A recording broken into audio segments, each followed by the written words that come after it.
Hello children, how are you? Yeah, fine, sir. Okay. So today I am explaining about English grammar. Today I am going to explain you about English grammar. What is the meaning of grammar? आज मैं आप सभी को समझाने वाला हूँ grammar क्या है, ठीक है? Yes. हम सबको मालूम है कि ग्रामर क्या चीज है, मगर हमें उसके बारे में नहीं मालूम। ग्रामर क्यों पढ़ते हैं और ग्रामर क्यों जरूरी है, हम सबको ये नहीं मालूम, ठीक है? तो आज हम यही सीखने वाले हैं। इसके ऊपर हम टॉपिक है basically English grammar definition. What is the meaning of definition? Definition का मतलब खुलासा। आज हम खुलासा पढ़ेंगे। ओके, चलिए। English grammar definition. Grammar basically होता है कायदा, उसके जैसे कि जोड़ने का तरीका, हाँ, लिखने का तरीका, सही तरीका। ग्रामर हमें बताते हैं। मैं यहाँ पूरा डेफिनेशन लिख के दिया, देखिए। Science that deal with the correct use of language both in conversation and writing. Science क्या है? What is the meaning of science? You all know science, technology science.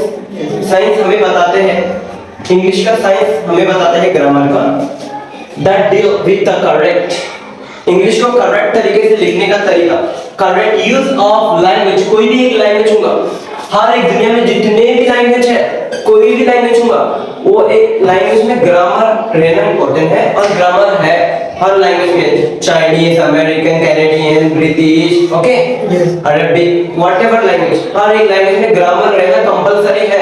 Without grammar the language is incomplete. Okay, so both in conversation and writing. Grammar हमें बताते हैं सही तरीका बात करने का और लिखने का। बात करते वक्त सही बताते हैं, लिखने का सही तरीका हमें बताते हैं grammar. Science that deal with the correct use of language both in conversation and writing.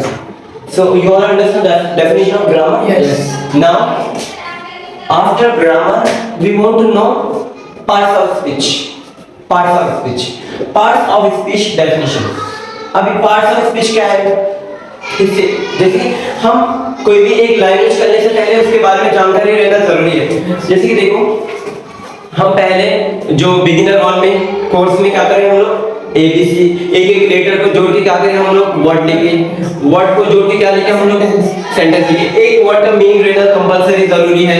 और वो सेंटेंस जाके क्या बनेगा, लैंग्वेज। तो ये लैंग्वेज के लिए हमें सबसे पहले लैंग्वेज का मालूम हम कैसे बनाते हैं। ग्रामर जरूरी है नहीं है, कैसा जोड़ना, क्या लिखना, कब, अभी का है, प्रेजेंट है, पास्ट है, फ्यूचर है, आने वाला है, कौन सी क्या कर रहा, एम इज आर है, कब की है, काम कितना हुआ, सब कुछ आना जरूरी है ना। इस वजह से हमें ग्रामर पढ़ना जरूरी है। तो ये सब डेफिनेशन के बाद मेन इंपॉर्टेंट है part of speech. Part of speech कितने टाइप के मैं बताऊंगा, ठीक है? पार्ट ऑफ स्पीच पहले इसकी डेफिनेशन पढ़ेंगे। पहले क्या पढ़ेंगे हम? इसकी डेफिनेशन पढ़ेंगे। Part of speech explain that how a word is used in a sentence. Part of speech हमें ये बताते हैं एक वर्ड को सेंटेंस में किस तरह से लिखा जाता है। एक वर्ड को सेंटेंस में किस तरह से लिखा जाता है, ये हमें कौन बताते हैं? Part of speech. Parts of speech explain that how a word is used in a sentence. You all understand very well? Yes, sir. Thank you everyone. Thank you, sir.